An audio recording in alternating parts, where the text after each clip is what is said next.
We should be live now. There we go. That's better. Flipping OBS. Hello everyone. Sorry about that. OBS decided just to stop recognizing my microphone was plugged in for a second there, so just had to tell it that it was.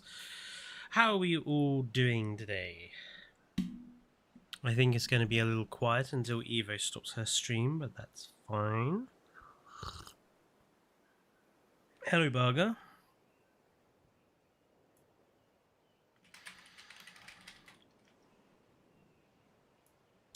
Everything is working correctly now, so I can switch that to that. Hello, Sino Dino.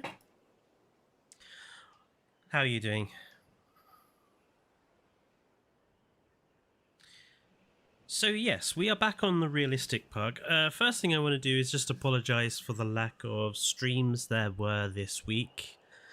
Everyone has been ill. Me and Dane have been ill. And somehow Fallout also got ill this week. So yeah, we were just in totally the wrong, just not well enough to do any streams.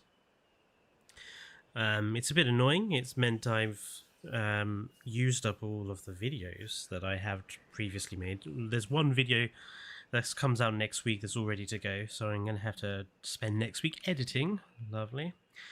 But yeah, that's why we haven't been around, so we do apologise for that. But today we're back on the realistic park, and I don't know if you guys have seen it already, but I've made some adjustments. So the staff-only area now has its own entranceway, and I reorganised the sort of areas, so we've got a proper security zone now, we've got a proper deliveries area. This is going to be the sort of waste recycling plant area bit, and then we'll have the rest of the staff only zone. Hello, Smaug.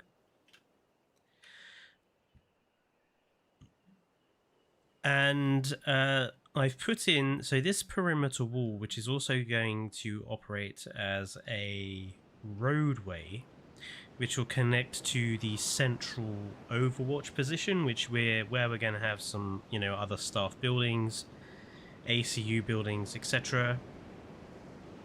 And also serves as the outer perimeter wall for there. And then there'll be a similar exit off here down into sort of the perimeter road, which is going to go around the outside of the enclosures. Yes, I thought you might have done. So last time we were here, we basically built the entrance area, put in the innovation center, put in our first little dino enclosure. I haven't done very much more with this yet. So today I wanted to kind of think about this first zone here. Now this zone, or rather the whole park, is going to be separated into different zones, because all theme parks are. I think that's, in terms of realism, that's just the way it has to be. But what I want to do before I think about that is just put in where I want the exits to be. So the exit is going to be, or this side's exit, there'll be...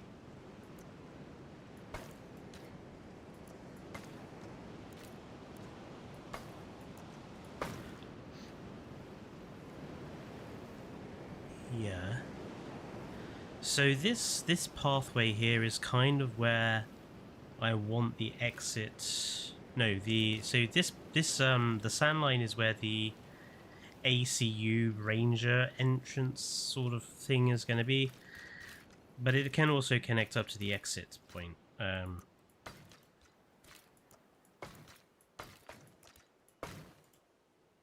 just want to kind of make sure we have an idea of where that's going to go. I'm also very aware that the park is so far quite flat, so I'm going to have to think about improving that. So yeah, these are just going to be like the exit turnstiles.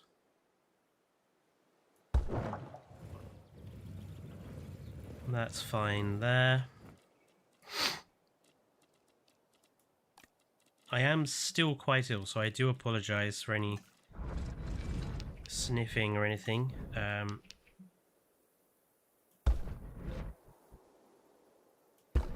not 100% over it, but I'm over it enough to get back on stream, so...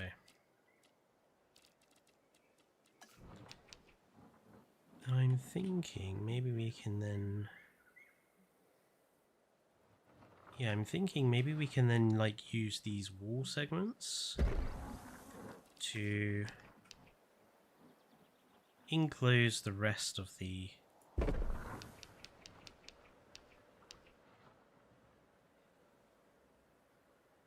Ah, that's annoying.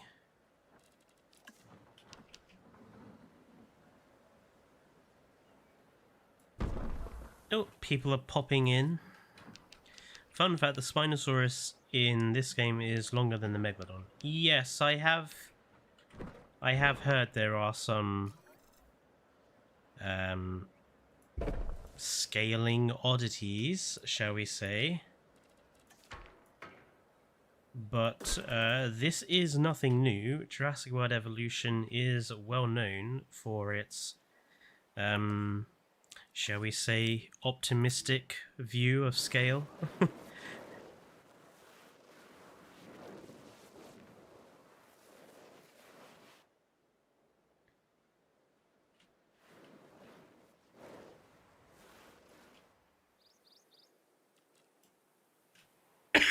Hello, Danielle Harrison is here.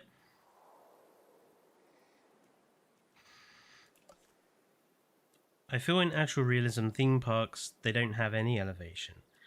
It's incredibly dependent where you go. Oddly enough, me and my buddy Nerd Guy Productions, who I do the Star Trek channel with, but also did the film reviews with, and in fact we do need to do the Jurassic Park one at some point.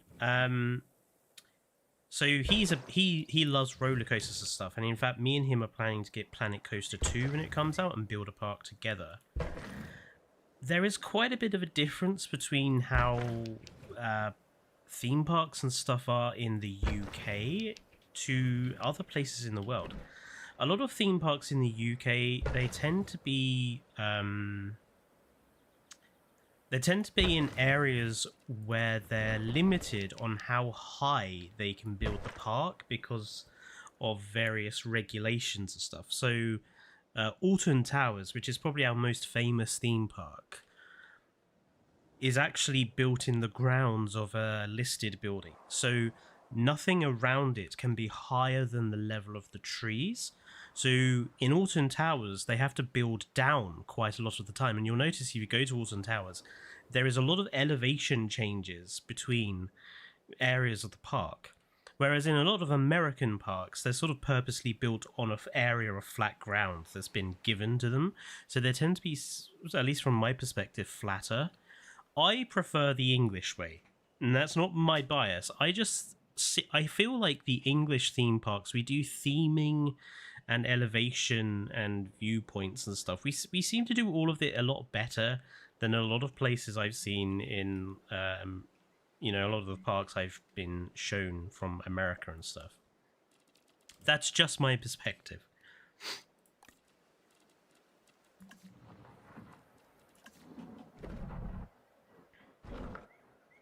So what I'm going to put in here is I'm going to kind of make this look like a bit like a sort of a desert sort of planted area. Now next week's video actually on the channel is going to be all about some of the biomes that our skins are named after in game. So if you do want ideas for, say, Evo's park building competition,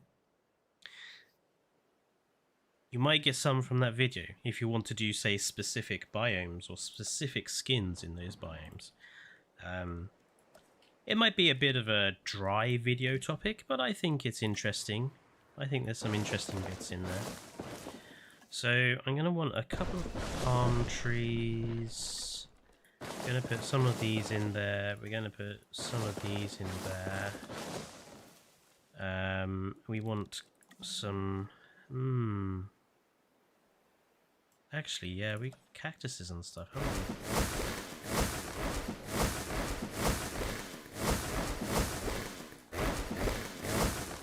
Okay, let's start with the cactus.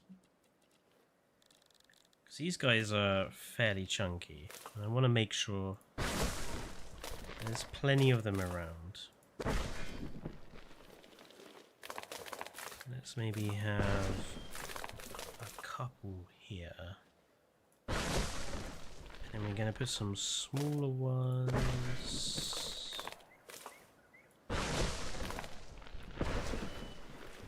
Okay, that's okay. Okay, palm trees. We'll put some in the back here. Canada, I don't know what it is, but I really struggle with Canada. I tend to say Canada for some reason. Canada amusement parks are just knockoff American ones. Well, that doesn't surprise me. Hello, Robert. And no, Kyrie, we've only just started. Yeah, sorry, I might be a bit rusty because we haven't streamed in a week or so I might be a bit rusty at catching up with comments. I do apologise. I will do my best to keep up with things. Just found out that the 2021 Dreadnoughtus is the longest dinosaur in the game, while Mementi is the tallest. Well, that is sort of how it should be, really.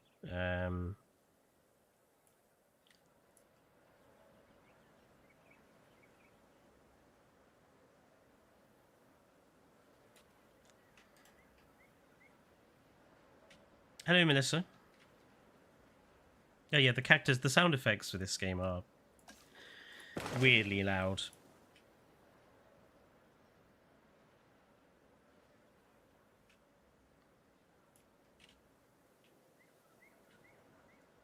Okay, so what I'm trying to do is I want this little area to try to look as realistic as possible,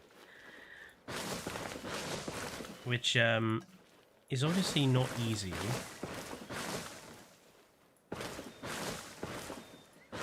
When everything is horrifically fake. So I am spending a little bit of time just... I've suddenly forgotten which controller it is to turn these. Rotate... X. No, it's not X. What? Is it Z? No. What? Y. Oh, it's Y. There we go.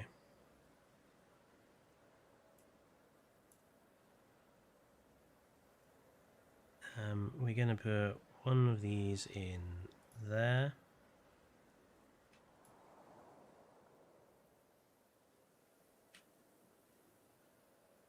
Yes, of course you can, Melissa. I did say you can tell me something when I was in Evo stream, but I might have missed it.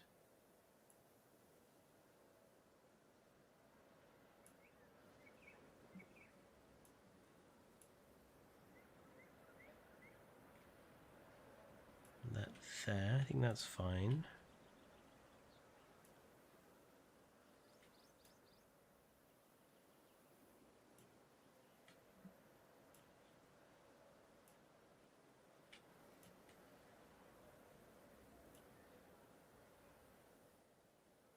Yeah, that's better. It's looking good.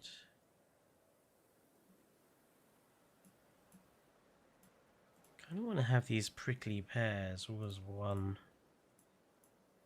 sort of mass, and we'll put some plants in the middle. These are prickly pears, by the way. Native to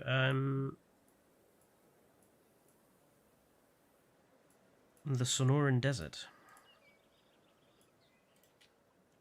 Just one of those facts you will find out if you watch next week's video.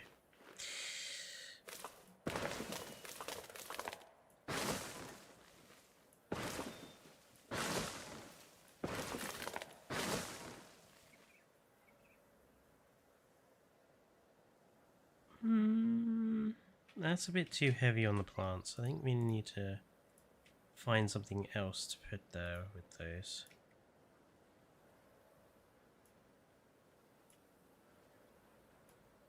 I need some like dry grass or something.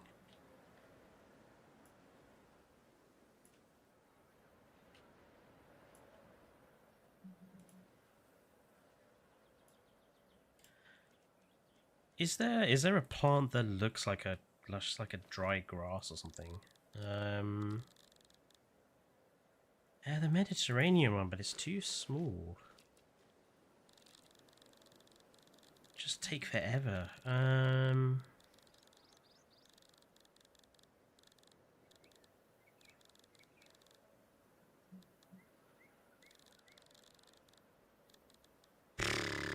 It's gonna have to be that then, I suppose.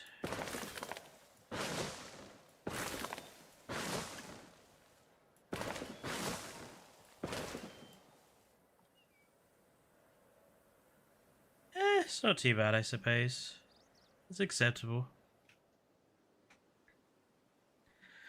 Am I the only one who uses the Jurassic World Evolution Dreadnought as an Argentina source? No, Barger. In fact, that's something I would suggest people do if they struggle to come up with ideas of new park building techniques.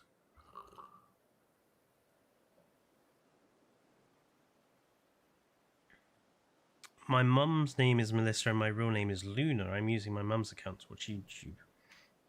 Oh, well, I will try to remember that, Luna. I think that's reasonably okay. What do we think? Do you think maybe have a statue or two out here?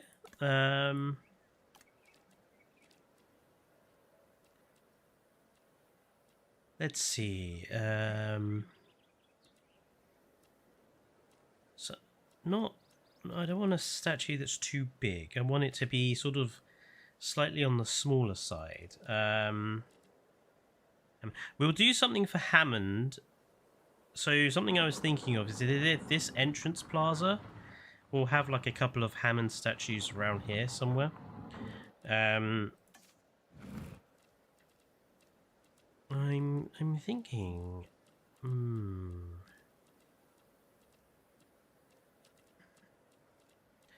I want a dinosaur that's not too big. Maiasaura? Maiasaura would fit here. I mean, I'm not an especially good fan of Maiasaura, but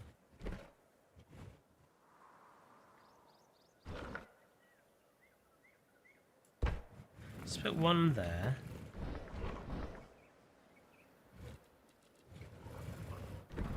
And have a second one there. Yeah, I'm happy with that. Right, something we also need to do, if we are going for realism, and remember, this is a realistic park build, so it's going to be slower than perhaps other park builds that I've done. But we want to make sure it's as realistic as possible. So something we do need to make sure we are doing is putting in plenty of lighting. People have to be able to see what they're doing. Yeah, that's good. Okay, so this is going to be the exit, or one exit, and it's going to connect to the park somewhere. This area, I kind of imagine it being like an introductory, sort of child-friendly, sort of herbivore-friendly, smaller species of animal place.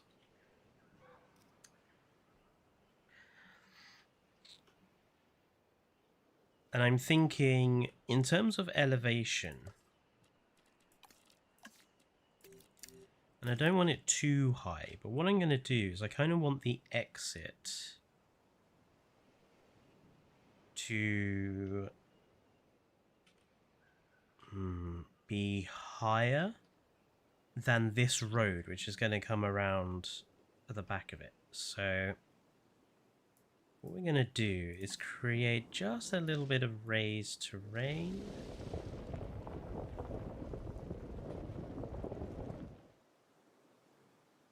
Yeah, just a little bit.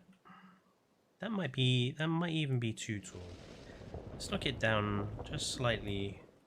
One more.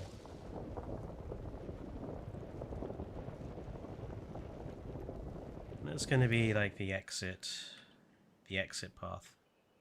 Although, that being said,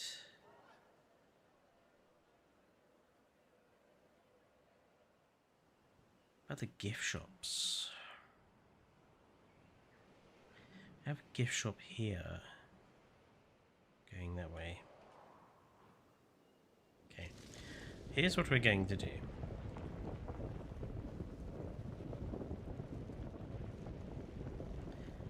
We're going to have like a gift shop at this end. Nah, that's going to stick above the fence. Okay. Let's just keep that in there for now. And then we can think about the exit of the park procedure at another time. I just want to make sure that I know kind of roughly how much we're working with in terms of space.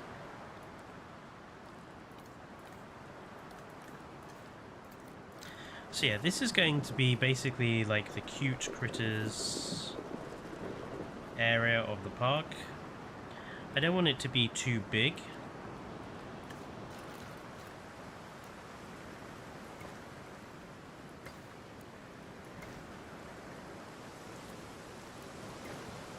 Just putting the that path in there so I know roughly where the exit is. And I think what we'll do is we'll have like an entrance into it from each thing. So this for me seems to suggest it would be a perfectly good entrance to the cute critters.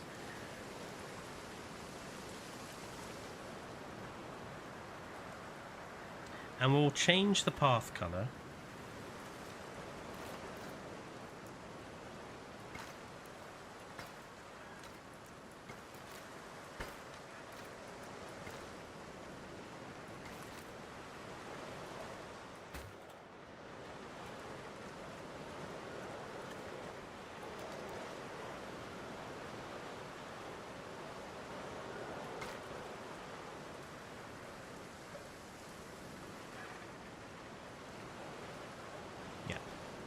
And then after here, what we'll do, so just because, again, I want some elevation changes.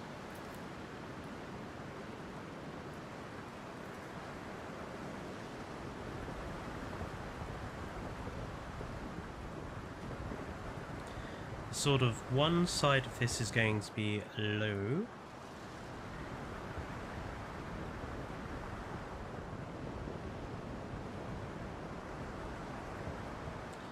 And then this side will be higher up. And as long as we think about getting ranger teams in and stuff, I think that'll be fine. So we might need like a staff path or something.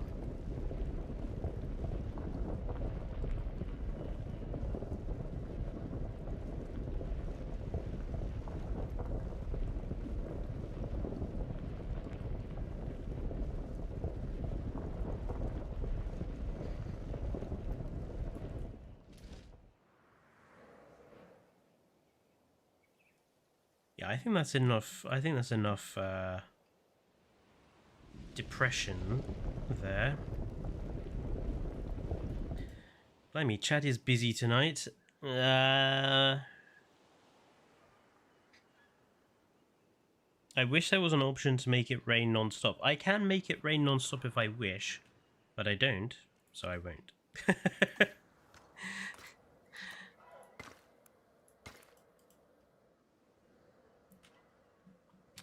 This definitely needs to be double the size, and I need to make it smoother.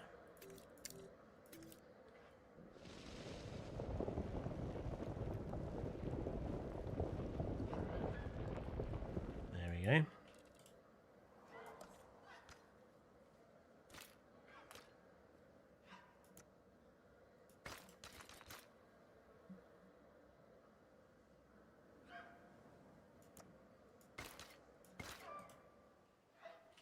There we go.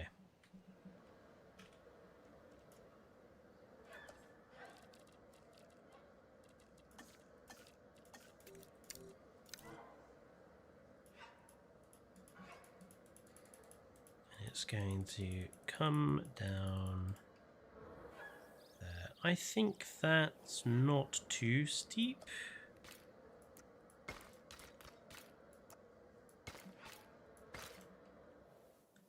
I mean, apparently there is like there's a regulation where any ramps or stuff can't be more than, I think it's 11 or 10 degrees. That's definitely more. That's about probably about 30. But there are tolerances here.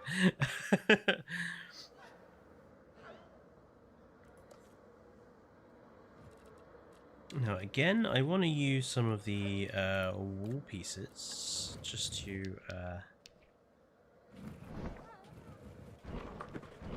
just create some boundary here. So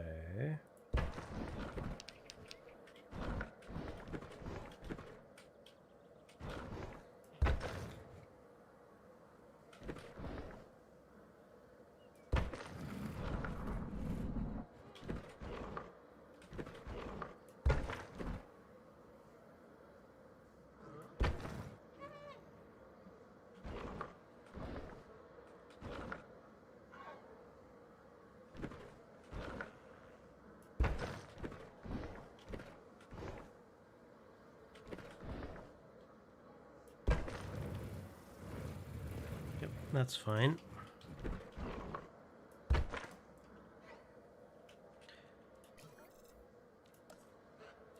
And we'll put vegetation in here.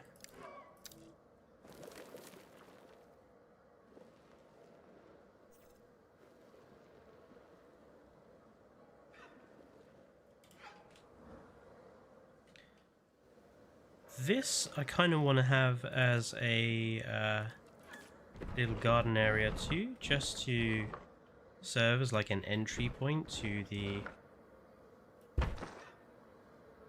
cute critters area, which is unofficially what I'm titling it.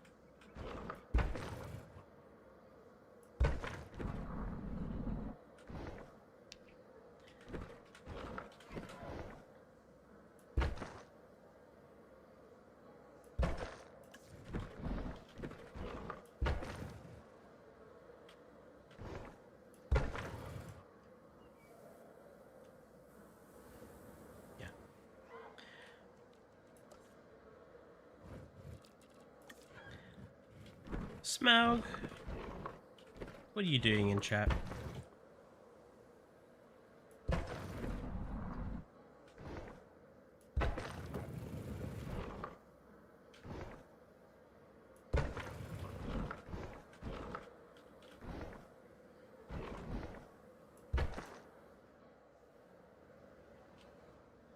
Yeah.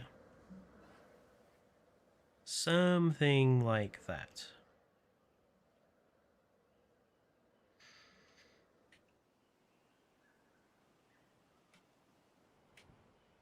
And then obviously these will be where we have all of our smaller species of dinosaur.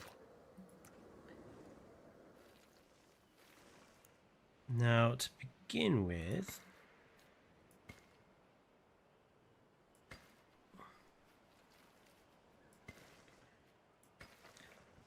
I'm gonna put the pathway in.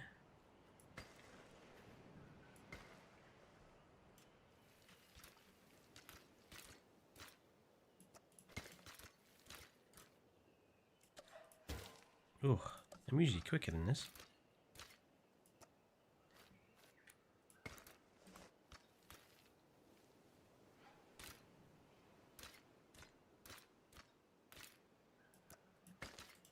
Kairu, are you talking about Mega Aquarium?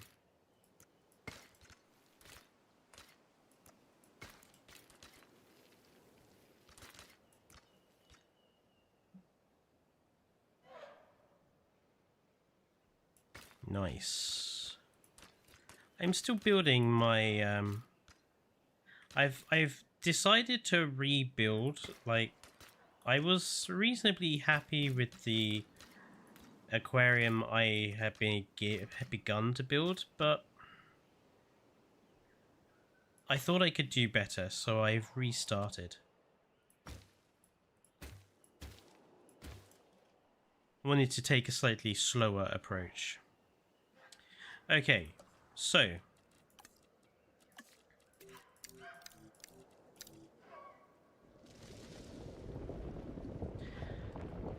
what I want to do with this lower area is principally try to use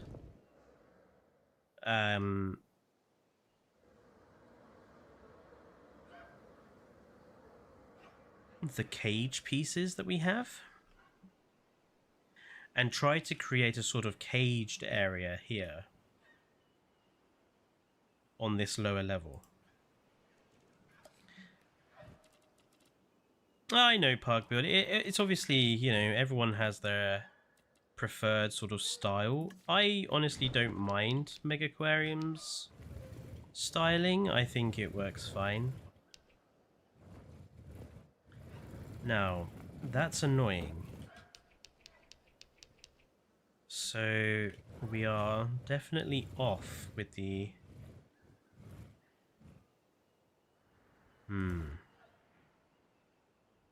Maybe it's an idea to put the path in after we put our cages in. Because the cages... That's a lot of extra you got there, Smaug. The cages obviously are easier to be built, or easier built when we can ensure straightness. So...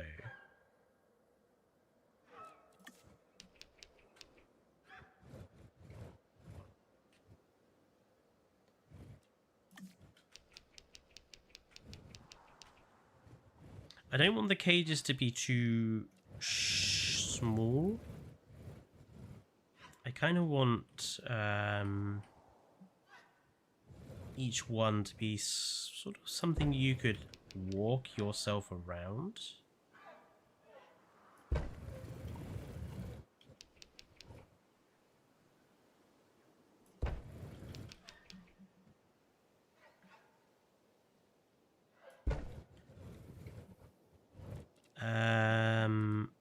Is there a...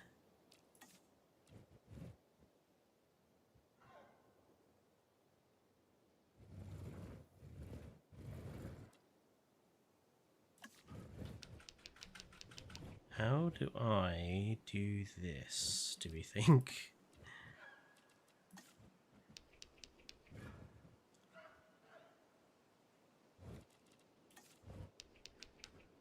Because what I really need is that triangle piece, but...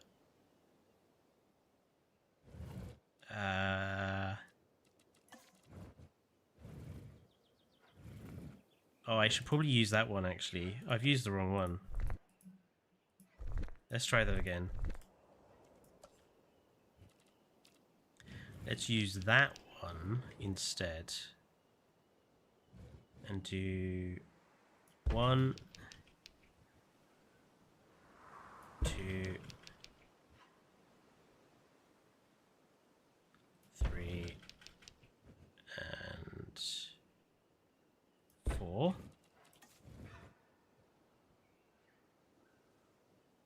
Oh, of course, it's... We're gonna have to...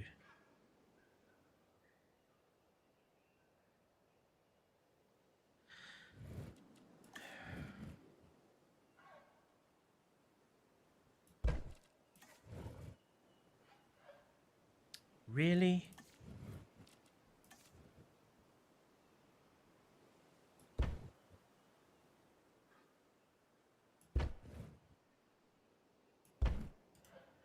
Slightly annoying, but we got there.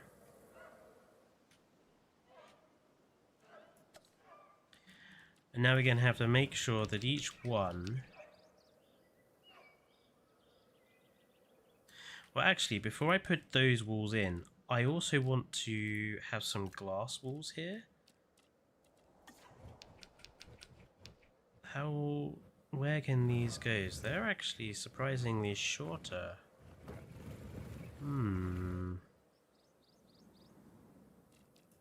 Okay, let's put in these first.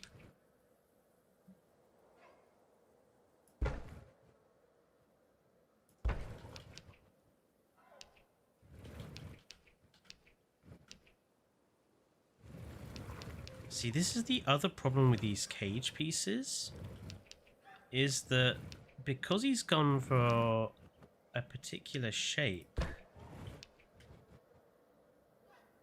you can't use the angle snapping on them. Not for a lot of the sides, anyway. Which is ever so slightly annoying. But we'll get there.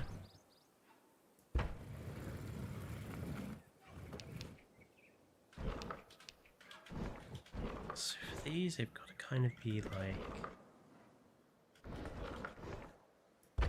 there and there. And then they've got to be kind of like there and there. Mod makers have come up with some wonderful things, but I do suspect that a lot of the time they don't actually think about how people go about like actually building the parks. Like, they make these pieces and they look wonderful, but they don't actually think about the ways of which people build parks. Especially when it comes to angle snapping. I feel a lot of mod makers now, you'll see it in a lot of mods that add like decoration pieces. They'll say, oh, best use Kyodenics Move It mod. And I feel they kind of use the Move It mod as a bit of a crutch. I wish more of them would actually think about how easy the mod is to actually place in gameplay and dedicate themselves to remembering to use angle snap.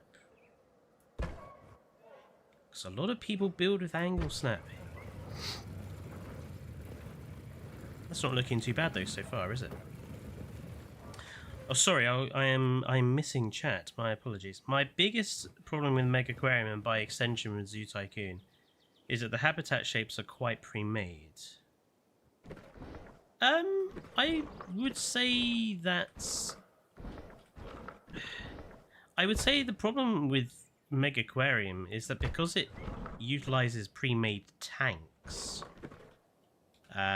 you do get that thing when it comes to site shape, but it's also it's based on a grid system, so I kind of understand why they've done it like that.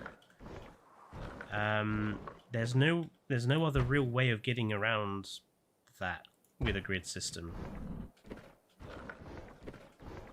and I actually kind of prefer it, honestly.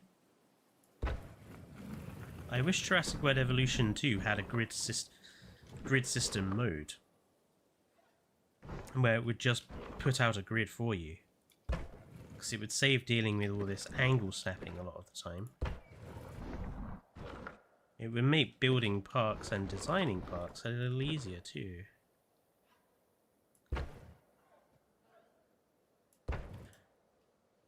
Oh my lord. See, another bugbear I have about this cage mod is that we've only got one length of side piece, and I really do wish that we had a long one. Now, we need to make sure people can get in, so I'm going to put a staff gate here.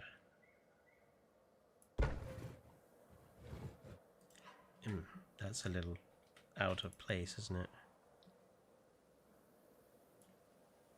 It's not quite perfect,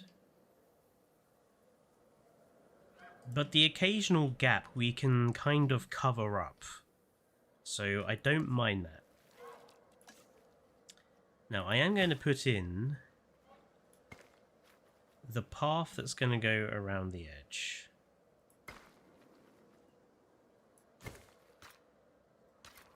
That's not going to work. Oh, you utter... Okay, that is really... I really hope they get rid of that in Jurassic World Evolution 3. If/when. It's flippin' frustrating when you just want to delete the path and it deletes everything on the path too. It's just, no, I just wanted to get rid of the path, you blithering pain in the ass. Hello, monster.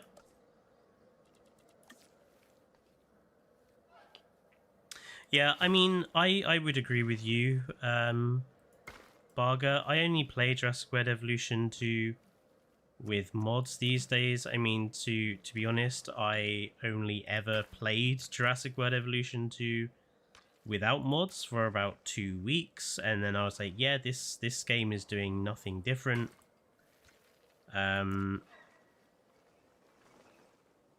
People like Evo who are still playing mod free, I have quite a lot of respect for, because I certainly couldn't handle playing this game mod free. I would just end up hating it, which is one of the problems, I think, with this game, playing it mod free. I would get so bored and I would just tune out of the game so fast.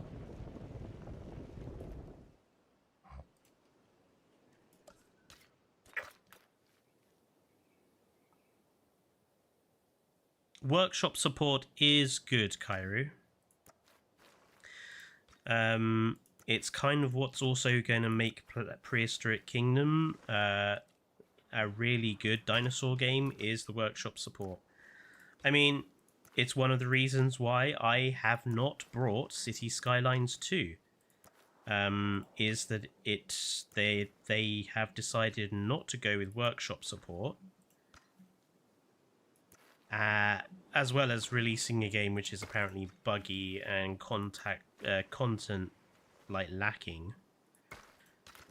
But yeah, so they've decided with City Skylines 2 to not use the workshop, because instead they want to use their own website.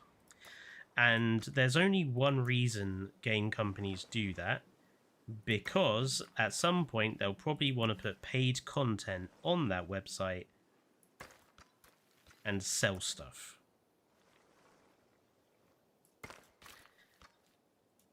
So yeah,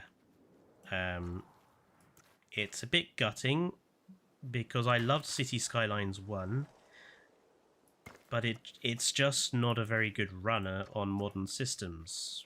It has the same problem a lot of older games do, that they don't utilize modern processors very well, so they suffer from a lot of slowdown when it's not necessary.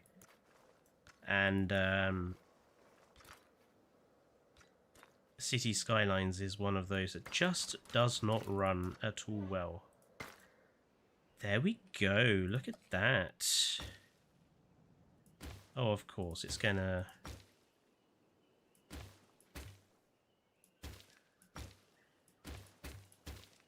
It's gonna delete a few, isn't it?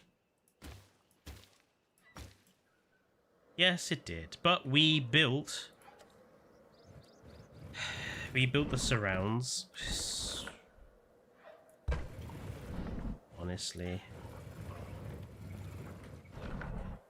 Jurassic World Evolution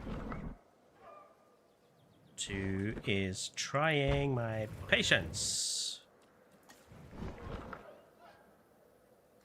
I want to at least have a species in the park today.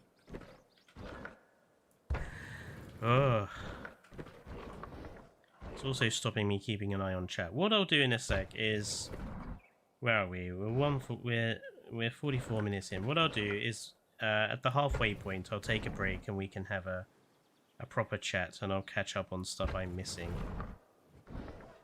And you can throw everything at me there, because I can see chat going and I'm missing it because I'm messing around with this bloody cage. I do apologize.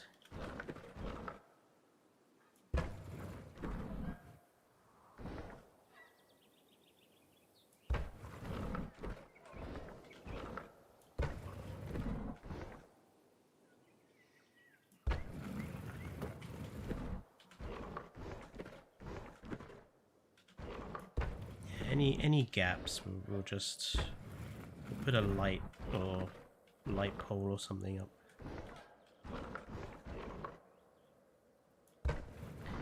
I suppose you also need to figure out what we're going to have in here. There we go. Lovely. Finally. So, what is our first cute critter going to be?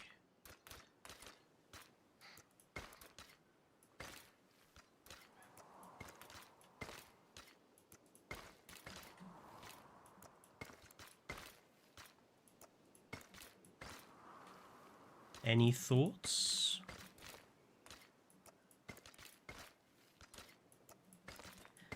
Because obviously when considering we're using the cage, it can basically be...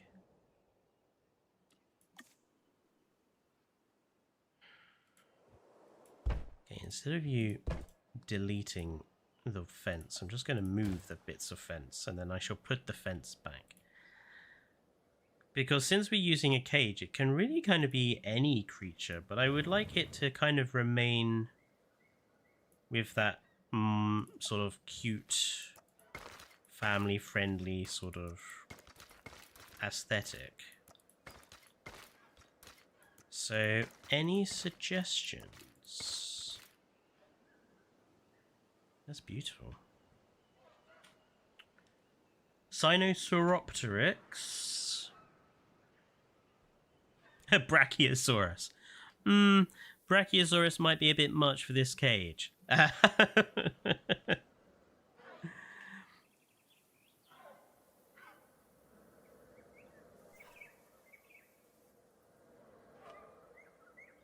No, the cages cannot hold flying animals.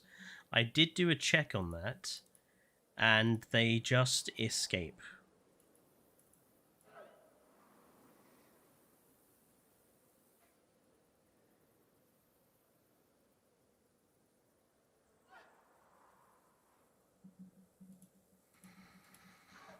Segisaurus.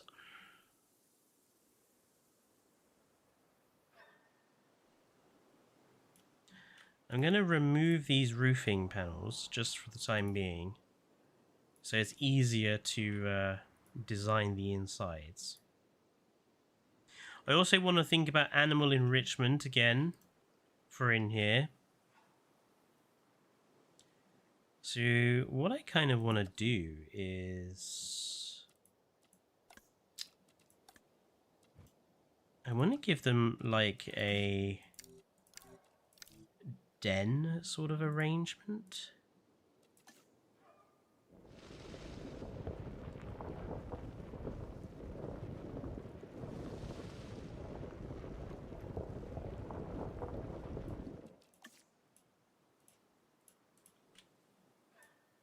Somewhere they can sort of sleep.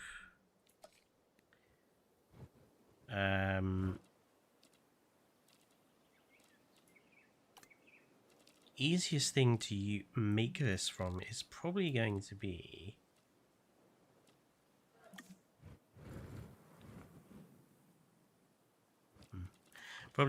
these things again.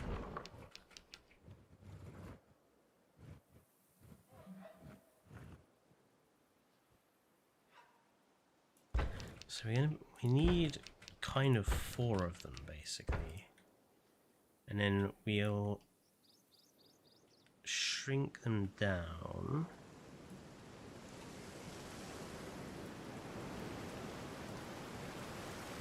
And same again, shrink them down.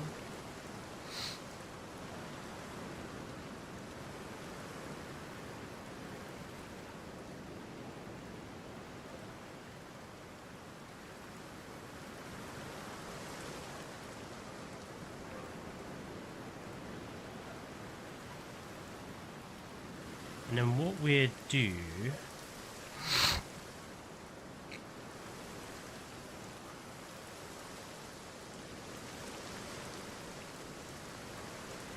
is surround this with rocks.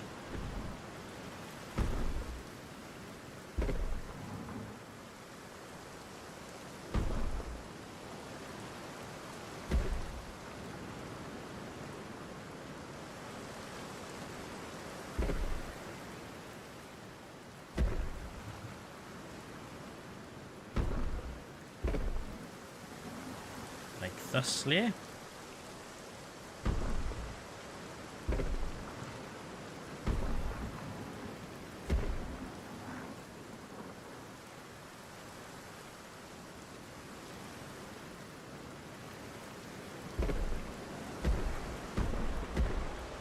And then we're going to grab some of these ones.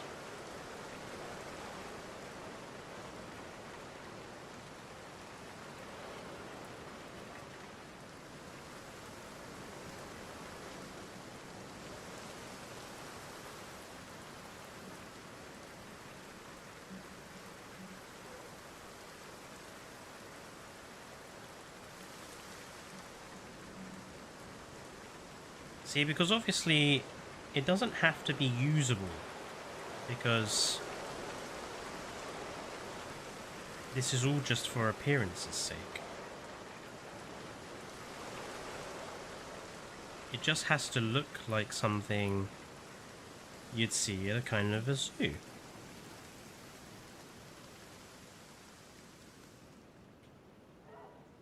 I could mess around and try and get these slightly flatter, but it takes so long.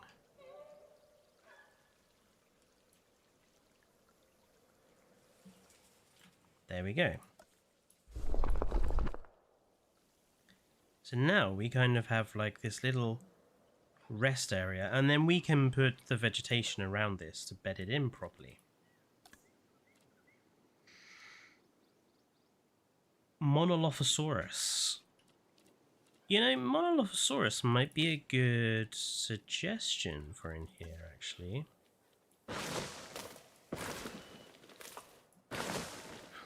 Or maybe Procerato. Mono is, I think, maybe a little bit big. But Procerato would work. I think Procerato would work really well, actually. Ah, we are going to have to figure out what heights of vegetation to use. Because some of this vegetation is going to be too tall.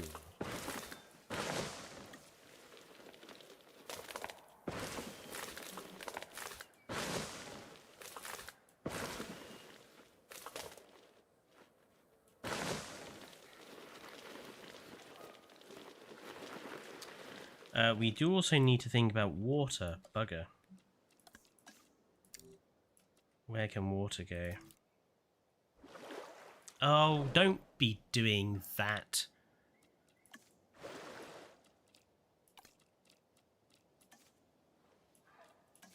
Seriously, have I just made this on a flippin'...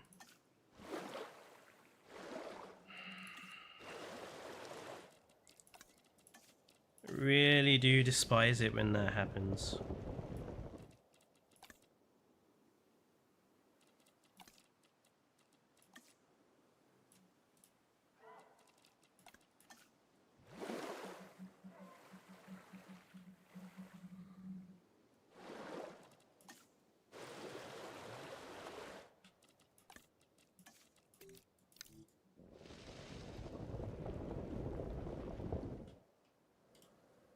There should be enough water in there, surely.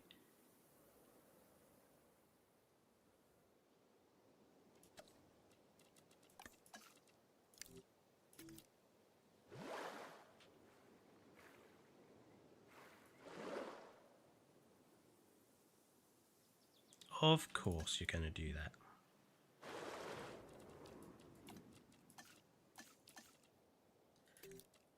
I seriously hope they come up with a better water tool in the next game.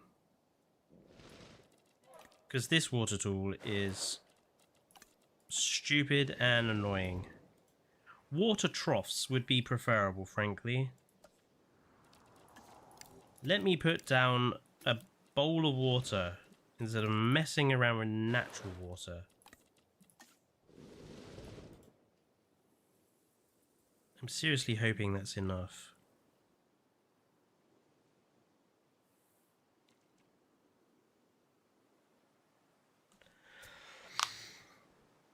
I'm very curious for what Frontier will do with Jurassic World Evolution 3 being exclusive to current gen this time. but at the same time very skeptical because it's Frontier. Yeah.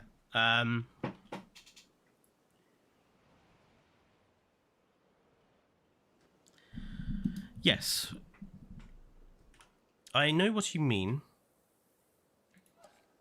I think it's why I'm probably not going to be substantially liked when all the hype begins. I'm probably going to stay relatively quiet. Well, I say stay relatively quiet. Obviously, there'll be videos when hype stuff starts. But I'm going to defend myself right here and now. I will be the most cynical of the YouTubers, probably. Yeah. Evo is overwhelmingly positive a lot of the time, which is good because, you can't be negative all the time. And the way I see it, she's like... Evo is like the voice of optimism, which is good. Best in slot, I wouldn't trust as far as I could throw him to give a reasonable opinion. Beaver, I don't watch. And as far as I'm concerned, I'm probably going to be the most cynical of everyone who would be looking at the hype stuff. Because for me, they have got to almost do the impossible. I legitimately don't think they could do something in terms of a game's release. I don't think they could release something that I think is worth it. No, let's not even talk about Swerve. Swerve is just a flippin'...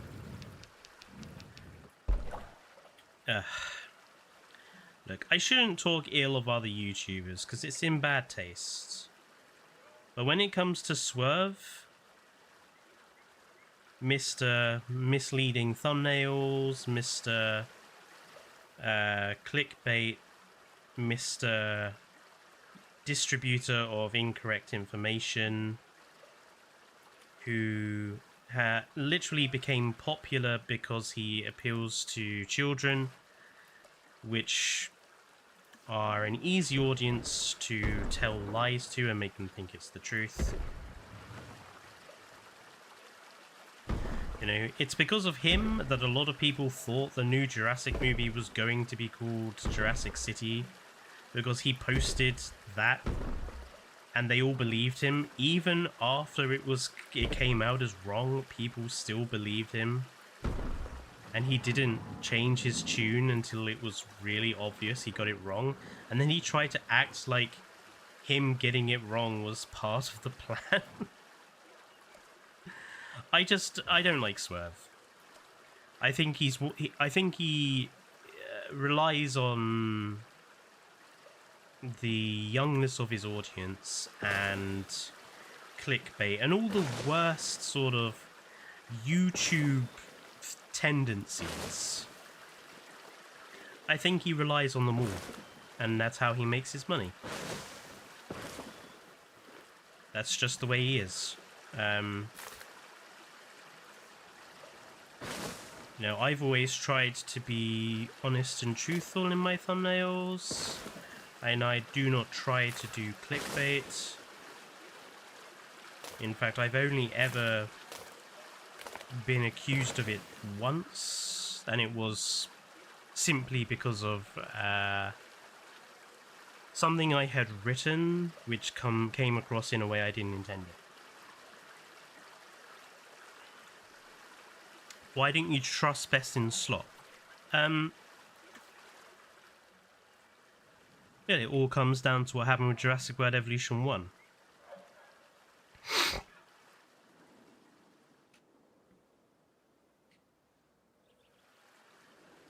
I only started watching Best in Slot during the hype process for Jurassic World Evolution 1. He was the one I basically watched to get the news and everything from. And he seemed like a reasonable chap. And then the game came out, and I played it, and I was disgusted because I felt that the review that Besson Slot had done was fairly manipulative of the truth. I felt that Besson Slot hadn't represented the game entirely truthfully. When I accused him of that on his YouTube channel comment section, he got very arsey with me and very childish, in my opinion, and just responded in a way that I thought was, yeah, just kind of scummy. And after that, yeah, I no longer watched his stuff.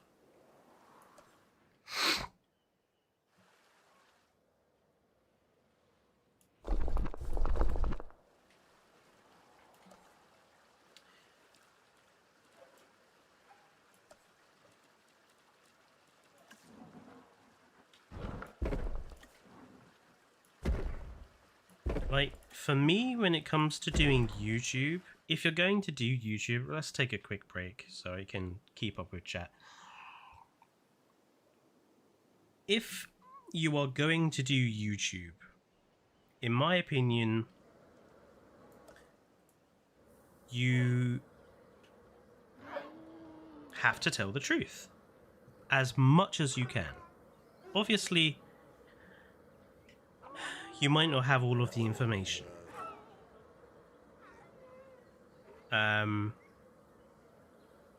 Yeah, and I get that, Barger. Obviously, for people who do have their connections and stuff with Frontier, they have to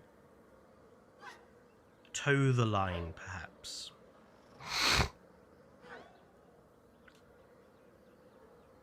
But in my opinion, if you're going on YouTube and you're putting content out there for thousands of people, hundreds of thousands of people, millions of people, it doesn't matter.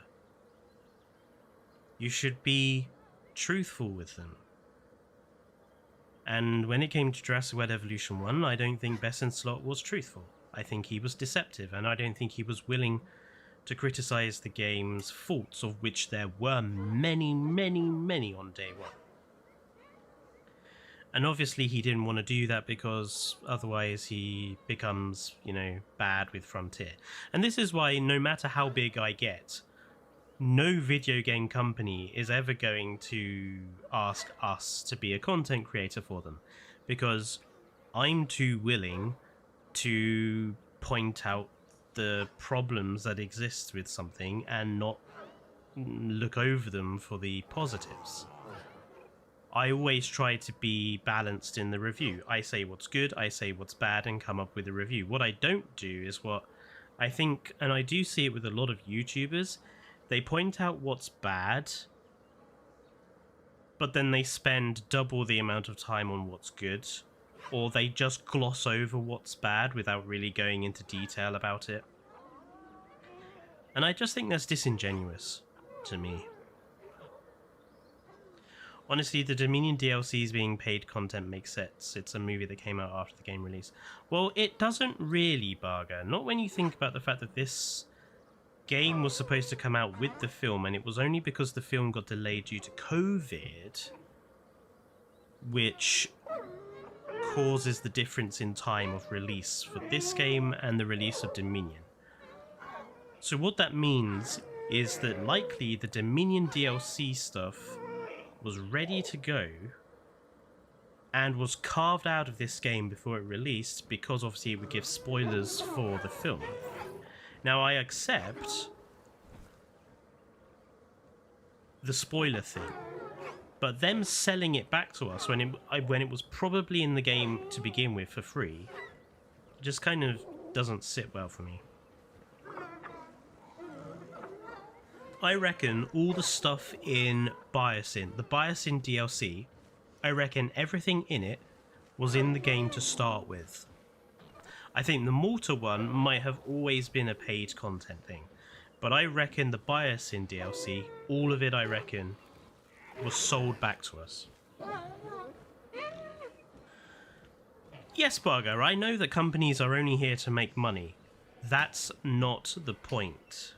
That doesn't mean that the tactics should be acceptable. Yeah? Make money, fine. Charge 60 quid for the game you release, fine. But if you're releasing a game that's buggy and broken, full of glitches and full of problems and lacking content, then it's not fine. And that should be called out.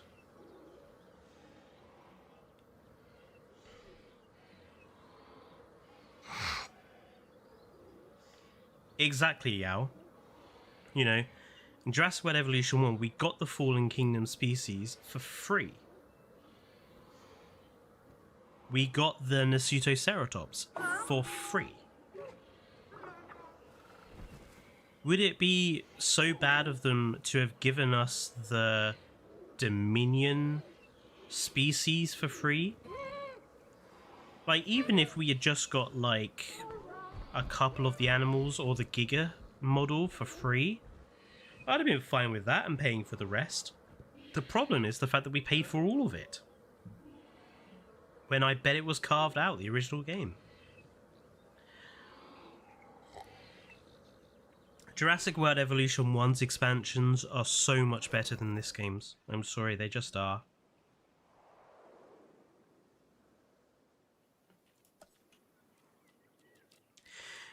This game's expansions are overwhelmingly worse. Jurassic World Evolution 1, all of the expansions felt like they brought something radically different to the game, or they brought like completely new mechanics or completely new elements.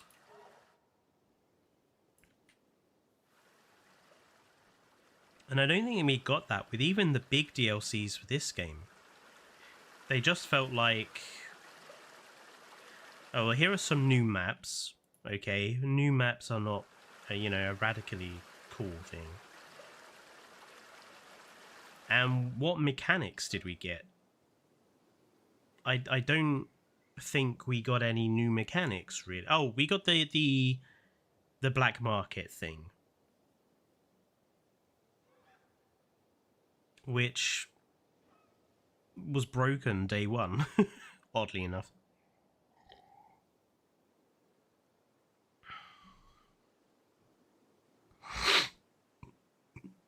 But you must admit we got more species of stuff in the expansion than the 5 creatures. We did, King Giga, which is why I said, give us the creatures for free and make us pay for the rest.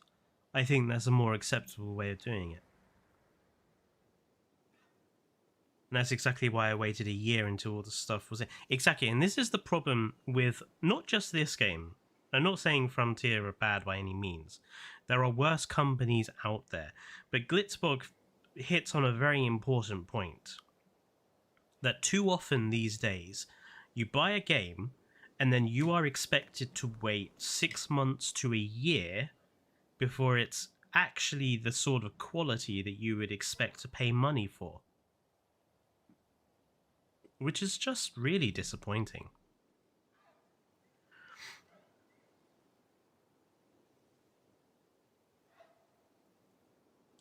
Yeah, the Prehistoric Marine Species Pack, I maintain, when I reviewed that, I think I said in my review that it feels a bit weird, because it feels like it came out with a free update that didn't really go with it.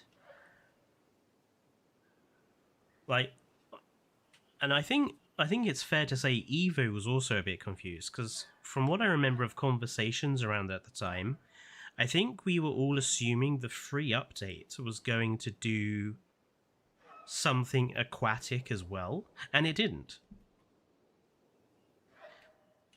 So it made the aquatic species pack feel kind of a bit sort of out there and a bit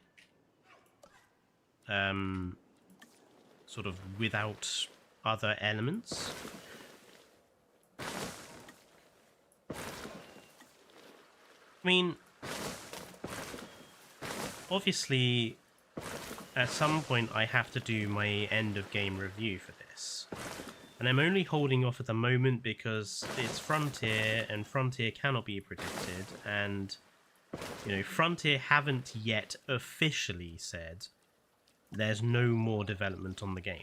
And I don't want to assume there's not going to be any more development, and they turn around and go, oh, we've decided to do one last DLC or something before we finish.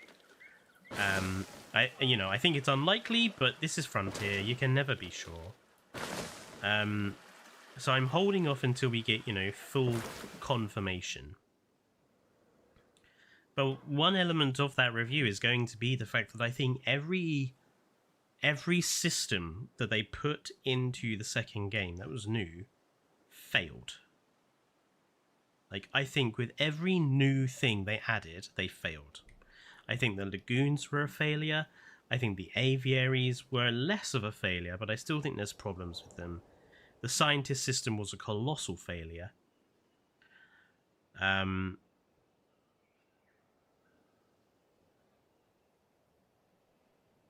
Those big new things, they just failed on all of them.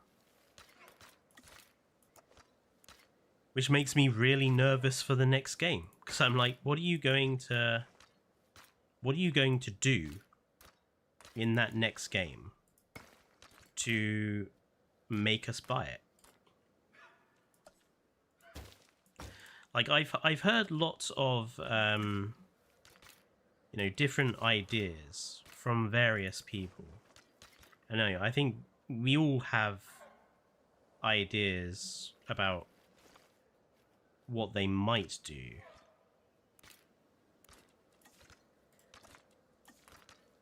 But yeah, I don't know, dudes. How can they convince me to buy a game that I think is never going to be good enough? I don't know.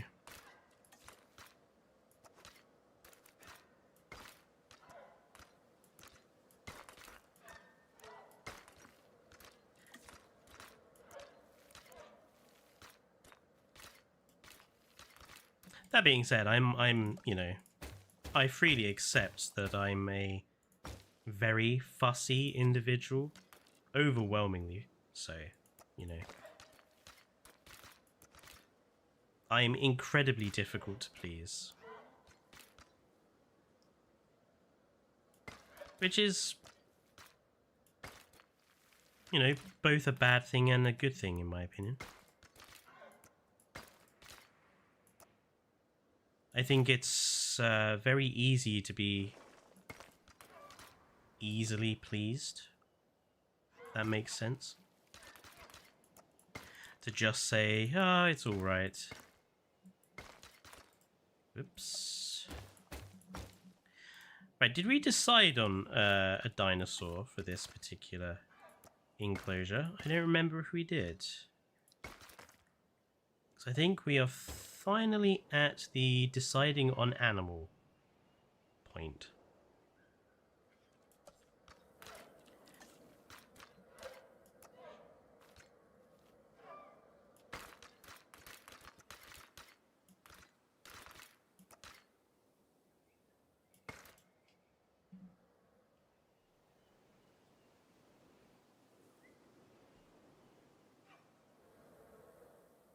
Yeah. We have way too many dinosaurs in this game, and most of them are carbon copies. That's true, but maybe we can find an animal from many of the mods I have. This is definitely saving, definitely overwriting the right save. Yes. I'm so paranoid about this. Just gonna make sure that's saved. Yes, it did. I'm so paranoid about saves these days. Let's go have a look. And I think for this one, let's definitely see if we can do that male female skins. We do not have Coelophysis, but we could do Coelophysis.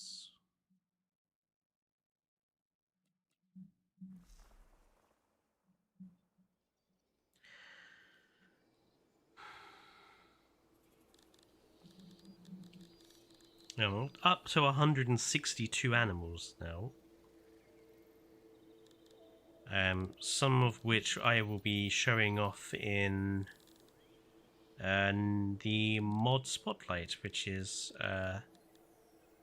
not next week, but the week after. So Procerato. We could do Procerato.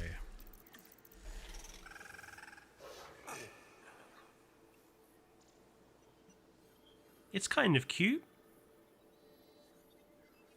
I think it fits the cuteness thing. Are there any other animals that we could put in here that we could... Microceratus, I think, is too small for that enclosure. I think that enclosure is... It needs something bigger than Microceratus.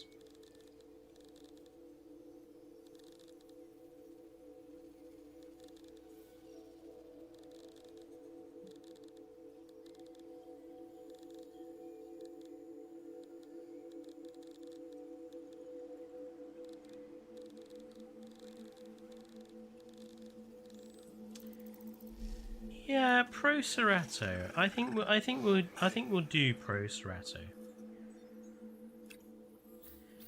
Let's decide on a male color scheme.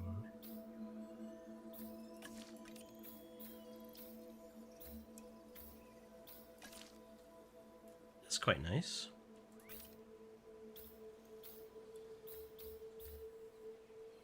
Ooh, hang on. Okay, there's our male. There's our male color scheme.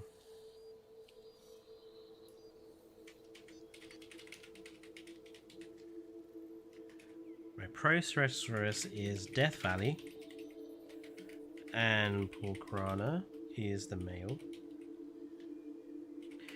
And then our females, we're going to knock the grey down, and we're going to get rid of that coloration. So, Killian Mountains and blank. So that's our that's our males. You know, warm grey, tan belly, and that's our females. A cooler grey, white belly. I think that will work.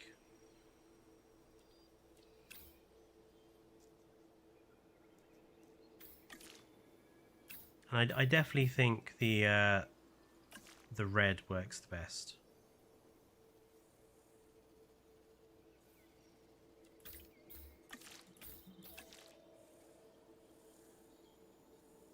Yeah, I don't think there are any other colours that really work with that grey.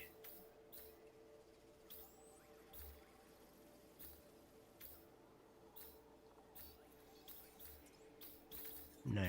Yeah, I'm happy with that.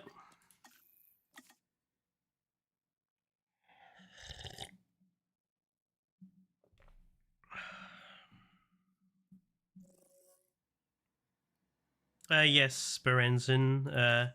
I wouldn't say a rant, but we had a discussion. We had a conversation. Have you seen the Skeleton Crew? No, I haven't.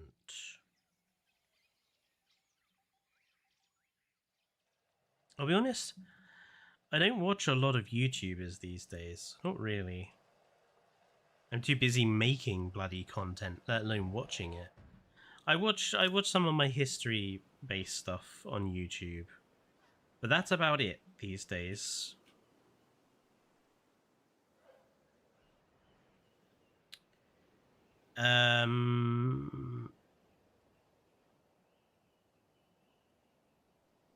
Right. I'm going to use the dinosaur spawner to bring these guys in.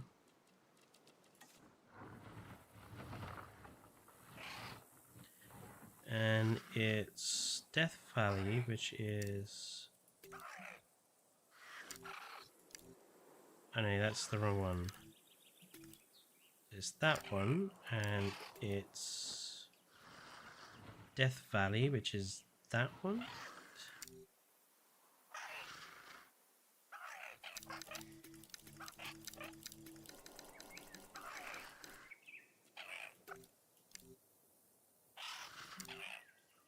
I'm gonna have to do it with it. That's the problem with the dinosaur spawner, is that for the smaller animals, you can't see.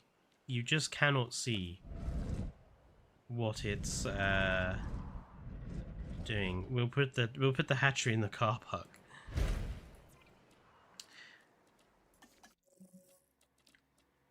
So Kyogenic, yeah, he's unlikely to be watching, but he needs to find some way of having the name of the thing there.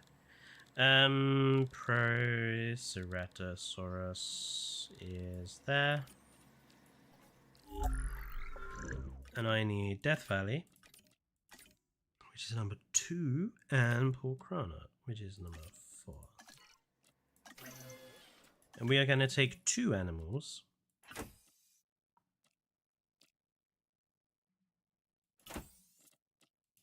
Two males.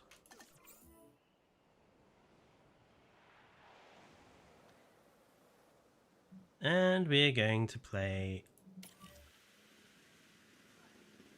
the where can we put these dinosaurs game.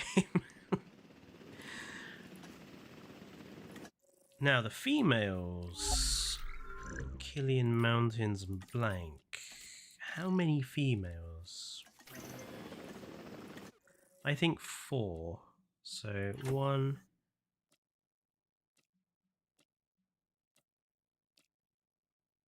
2,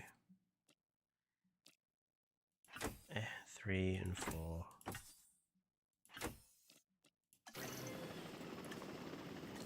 We'll let the males get in here first, and then we'll put the females in. And I shall use this opportunity to quickly catch up on the chat. Fletcher, what are the top dinosaurs you think should be removed, and what should replace them? Well, funny you should ask this, Barger. I did do a video on this some months ago. I think it was titled something like 10 animals I would have removed, or 6 animals I would remove.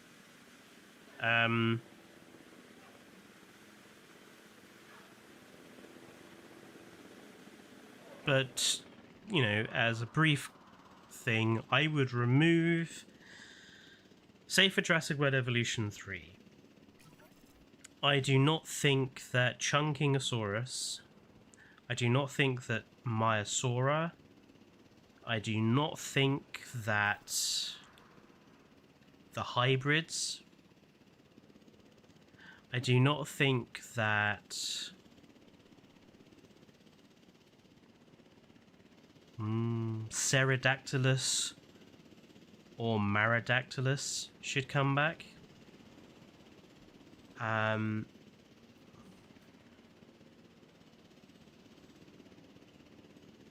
I will be very, very surprised if Jurassic World Evolution 3 launches with the full roster we have now. I think it's really, really unlikely, because like something I'm noticing is that people are going on about, oh yeah, they're you know, one of the features for Jurassic World Evolution 3 that people have requested so much is Cenozoic animals, so that's obviously going to be definitely something coming to Jurassic World Evolution 3. And I don't know. I actually am not... I don't think that they will. I don't think Universal would allow it.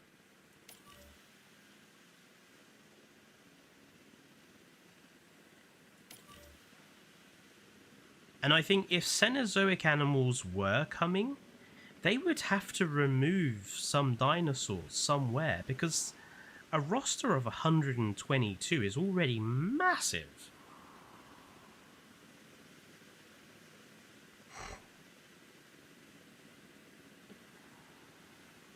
Yeah, I agree with you, Joe. Or Xiao?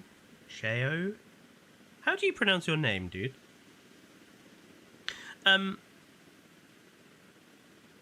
Like, they say that there's like 2 features people have really requested. There have been a lot of requested features over the years of this game. Dinosaur breeding, Cenozoic animals, placeable deep water, all textures on all maps. I'll be honest, if Frontiers Jurassic World Evolution 2 is anything to go by, I think the features we should be looking at are the features on the smaller end of the scale. Placeable deep water and potentially having every texture on every map, I think are potentially easy to implement, and probably most likely for me.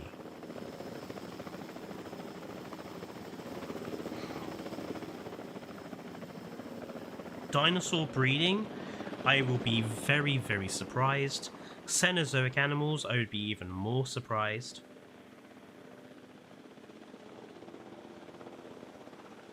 I have a note on the letter A on my nickname, maybe I can.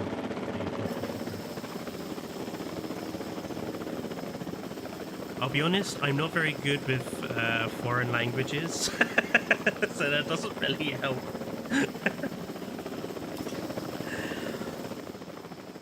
But if you're okay with me calling you Zhao, which I don't think is correct, but it's a Portuguese nickname, it's Portuguese. I'll be honest, I didn't even realize that Portuguese was a language. I thought Portuguese shared the language with Spain, if I'm honest. I apologize. I'm going to say it again. Frontier's 2 big features there again are going to be guests sitting on benches and throwing out the trash. Mark my words. I'd be happy with them sitting on the benches. You know, this is the thing. Like, I would be genuinely happy with a focus on, like, making the guests better. I'd be okay with that. If you know, they do some other stuff with other elements of the game, but the 2 big things is like guest interactivity, I'd be okay with that. They would just have to hit it out the park with the rest. But again, there is something else I've come to accept about the Jurassic franchise. And it's actually something Best in Slot said, but it's one of the few things I actually agree with him about. And that's, I don't think the Jurassic franchise is a franchise for me anymore.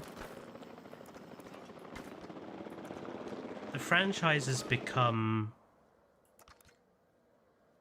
a kids franchise, I think. I think that was very clear with Jurassic World. It's become an action franchise primarily aimed at families and children. The horror elements are basically gone. And I just think I have to accept that, you know.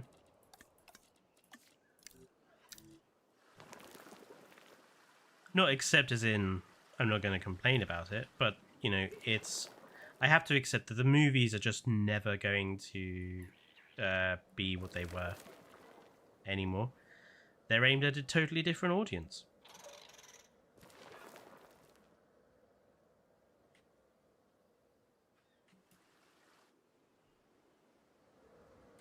There we go. And our little Proceratosauruses, they're obviously going to need some food,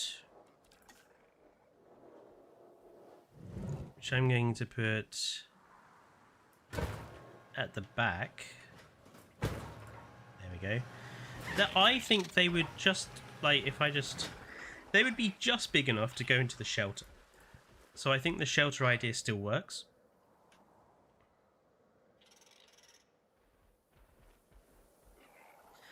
I think they're not too big, so I think this cage works fine.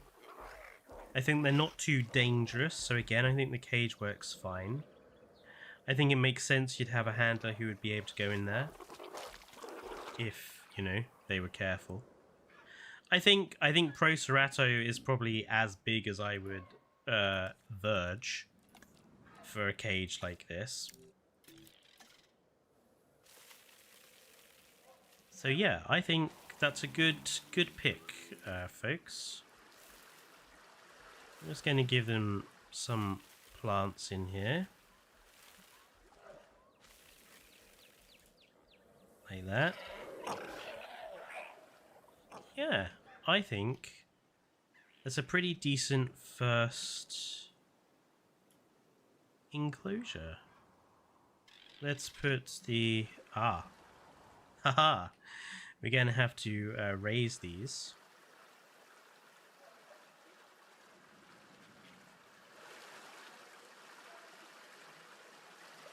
This is the other thing about them. It's very tricky to get the heights sometimes.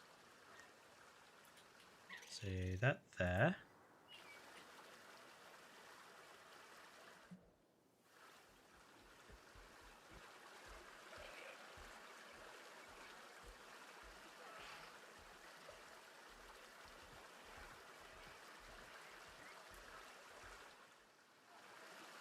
Oh, that one was too low.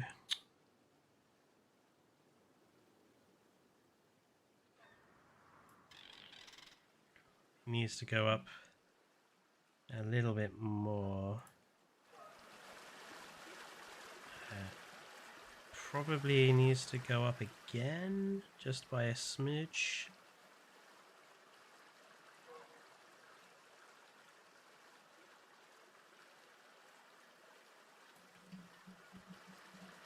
That'll do.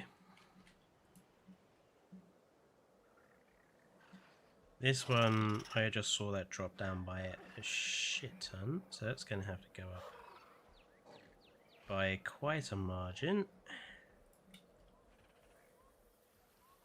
Oh, that's not there.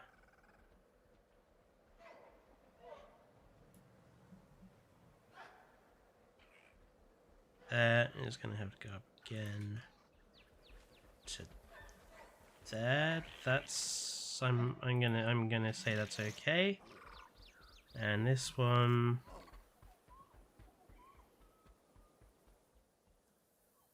the perspective really throws you off sometimes. See, it's actually, that's way lower than it looked there.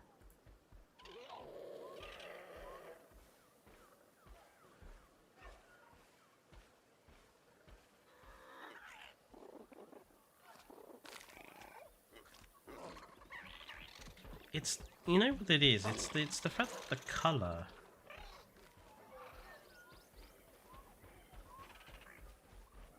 There? That'll do. There we go.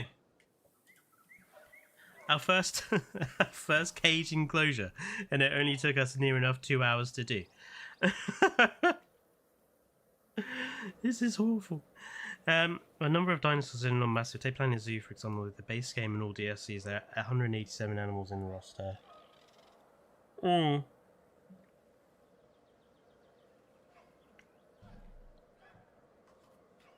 One thing I would say about Planet Zoo is I think their animals are easier than the animals for this game. So I've seen a lot of people saying, like, you know, Planet Zoo has breeding and has more animals in it. So surely they could do breeding for Jurassic World Evolution 3. But I would also point out to a lot of people that mammals are easier.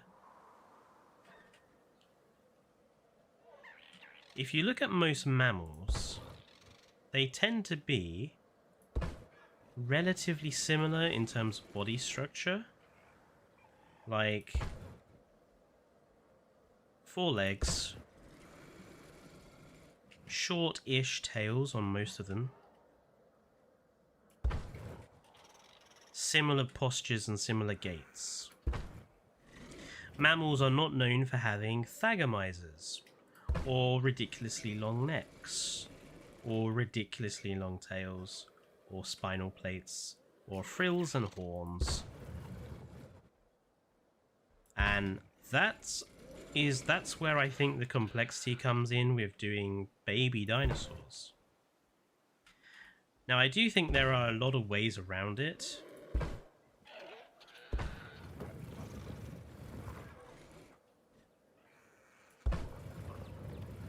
You know, I have just realized I don't like this. I do not like these planters.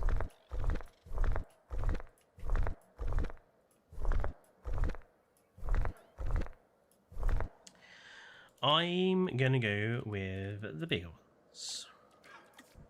And we will put trees into them. That's what I've decided. So I wanted there to be trees here for these planters.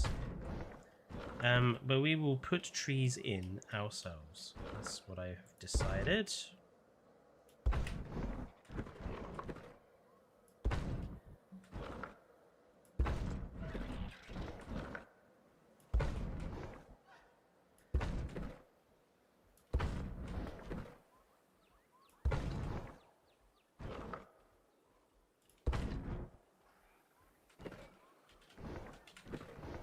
They do make quite a cute noise, don't they, the Proceratosaurus? I think they work as a cute small carnivore. They make quite an adorable noise.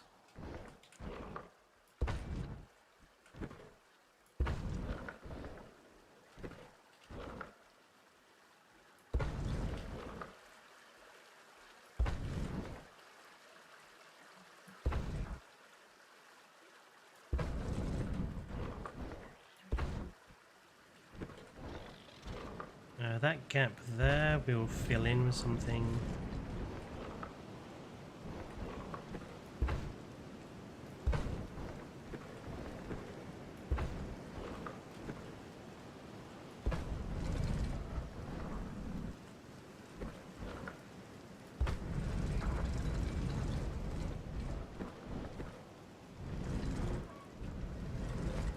Yeah, and then for trees, maples? Or the big bushy... Let's go with the big bushy ones.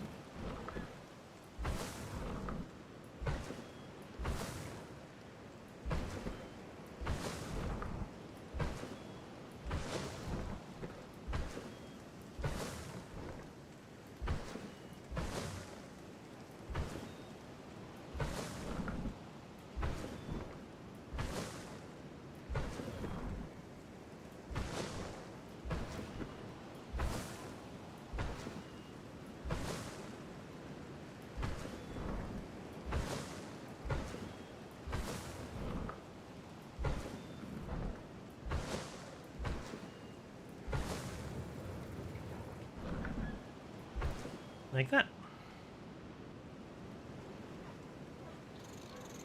I think that looks alright.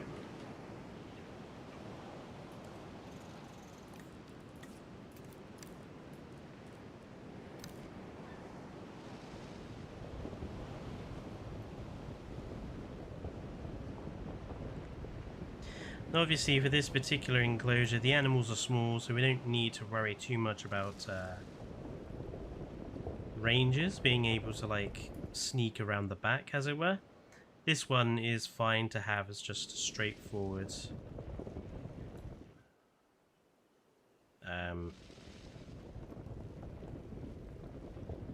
the rangers can, you know, walk through the park to get to this one.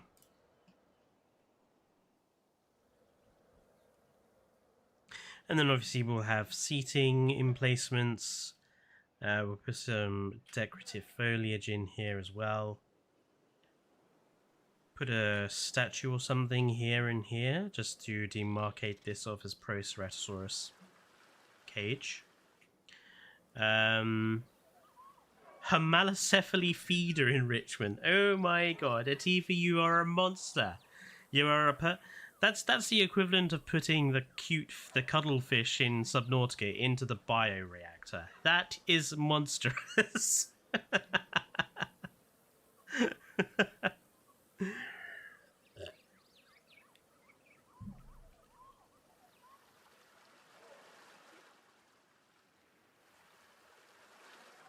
hope these animals can drink.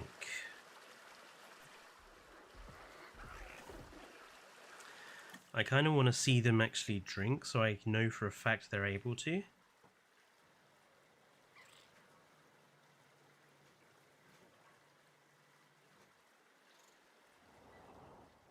Okay, eating perfectly fine.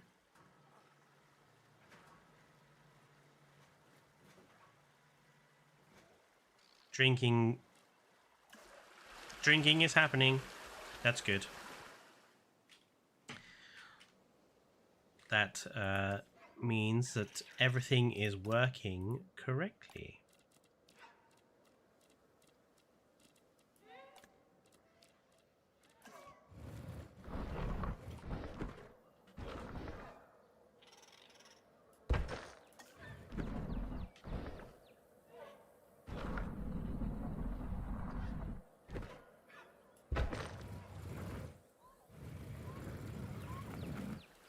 Some Nautical analogies are lost on me.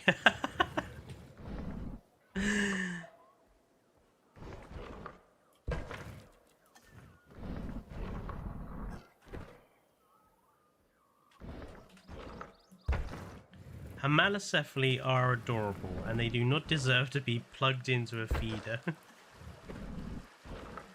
That being said, I do think, you know, our carnivores need to have new feeder varieties in the next game. I'll be very disappointed if all of our carnivores are yet again eating goats and eating meat.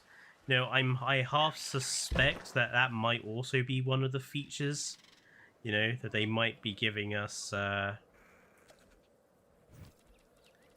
different carnivore foods, perhaps.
Lighting.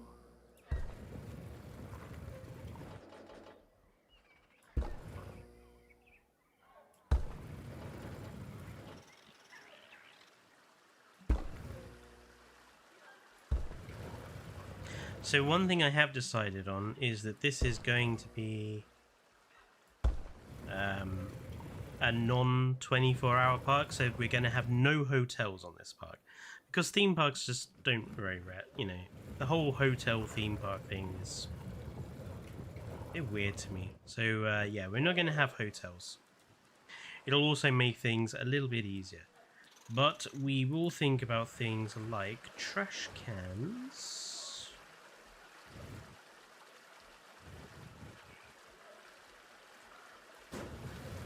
So around every seating area, I am going to make sure that there are trash facilities.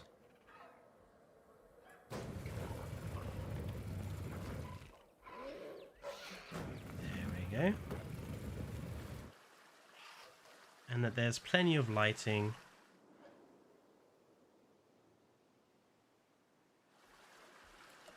And I think just as a little extra detail,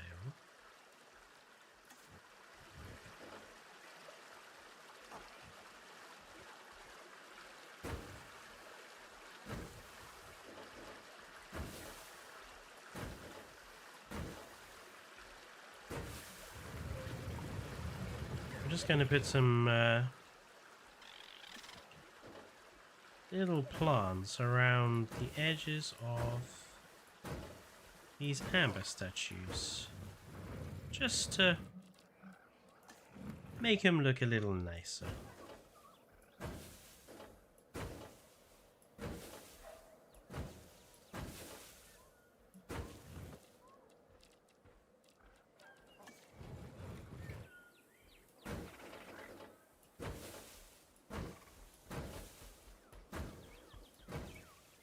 Just like that.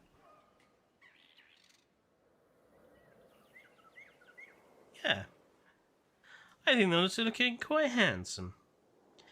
Get ready for guests to start complaining about hotels. Well, they can complain all they like. They are not having any of their own hotels. You could use the hotels for staff housing. That is true. I have been thinking about should we have staff living on site, which is what I'm thinking of putting in this block here.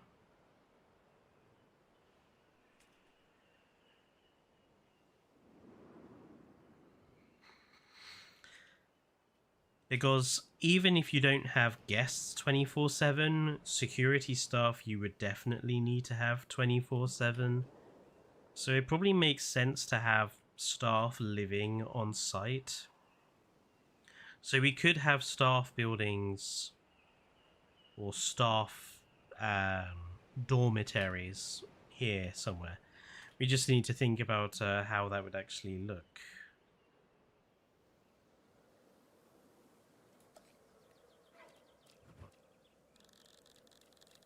You can use your trusty hedgerows.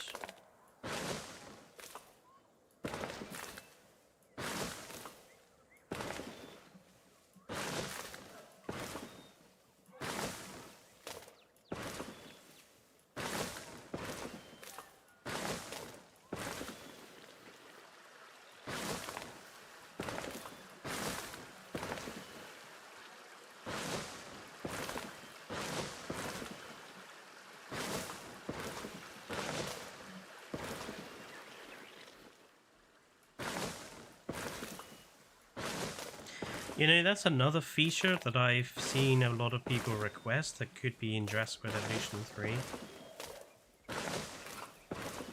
Like decorative fencing, hedgerow fencing.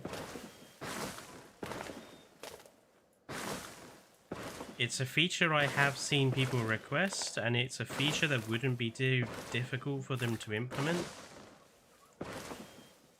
Definitely something that they could also do. Let's grab our Proceratosaurus statues.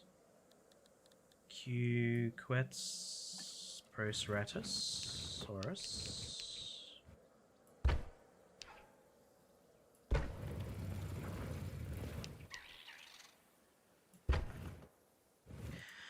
And then obviously we'll bed them in with a few little rocks and plants.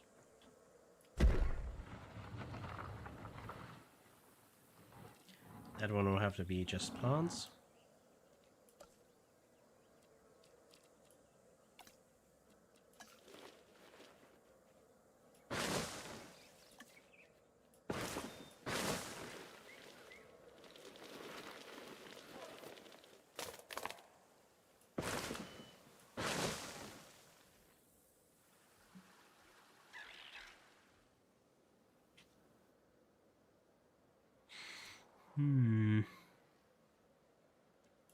Maybe not. Let's do it a different way. Instead of using plants, where are the...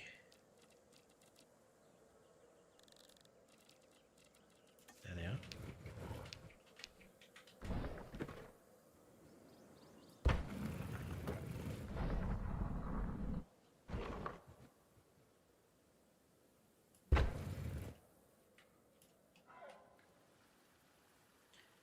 Let's turn and lift it up.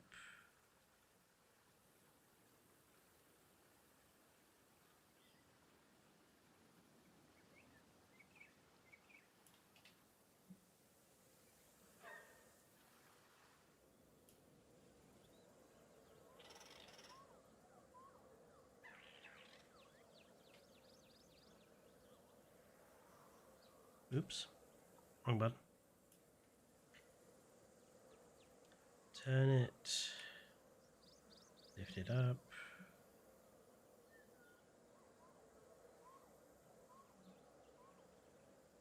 Like thusly. That's a little better, I think. But we will put a few plants down here since there's space for them.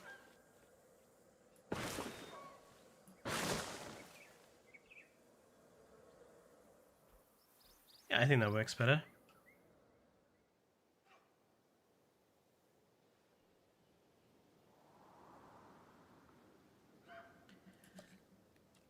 I think there's one more thing we need for realism.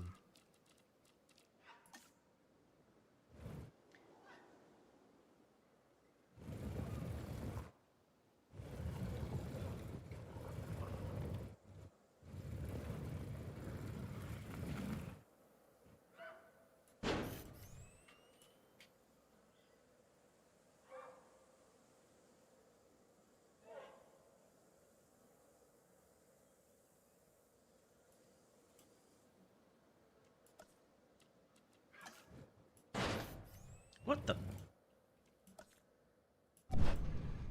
Why did you randomly decide to do that? That was bizarre.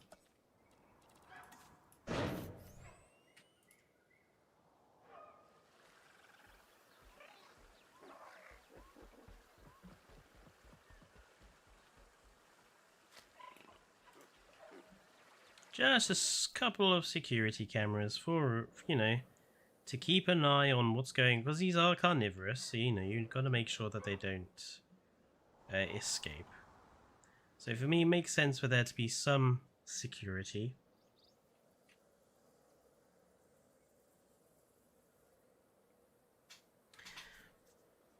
Frontier could make a Malacephaly a feeder-only creature.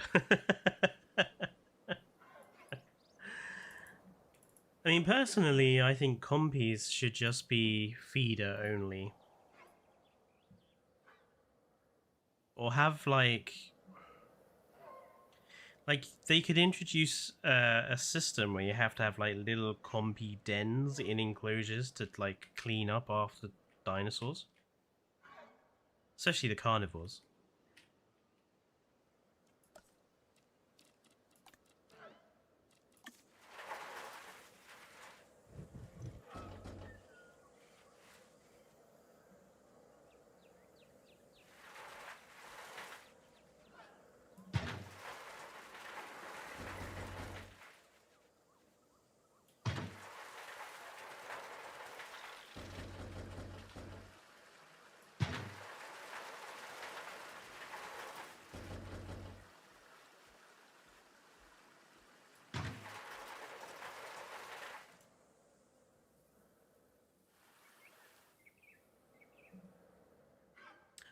think that looks really good.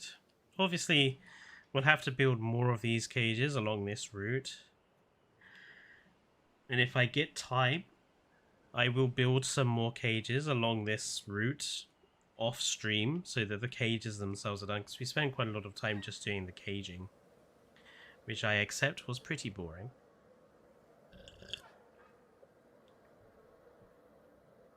But as a proof of concept, I think that looks pretty good.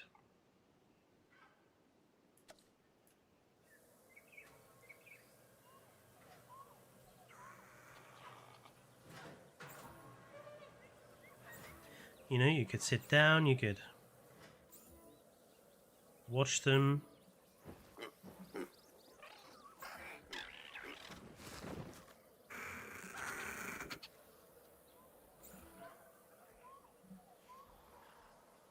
You're relatively safe and protected.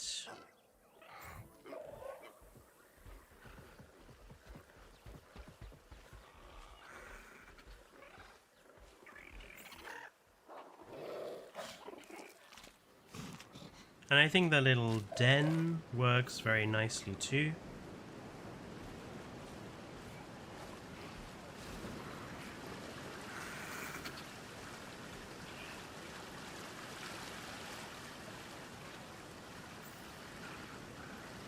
Obviously there are some rough edges, well, which I will have to do something about.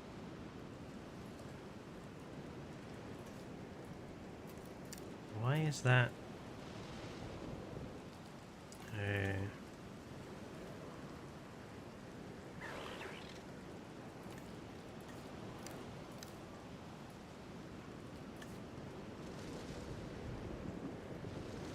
we go. But as long as they can drink, which they can, all is fine. Near enough, for heaven's sake.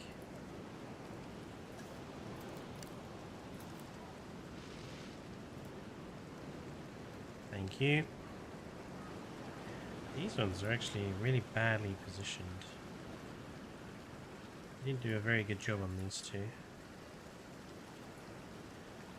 That's better. Yeah, I think that looks really good. Well, thank you everyone for joining me on this Sunday stream to build a singular enclosure. I apologize it took so long. But this is the realistic park. It's gonna take a long time to build them. But yeah, thank you everyone for tuning in. Like I say, next week there'll be a video on Wednesday, and hopefully me and Fallout will remain in good condition. So Fallout can stream on Wednesday because he really wants to get back on Mad Max for everyone. And I'll be streaming on Friday and Sundays as per normal. But yeah, thank you for tuning in. Wherever you are, enjoy the rest of your Sundays. And until next week, stay safe and good night.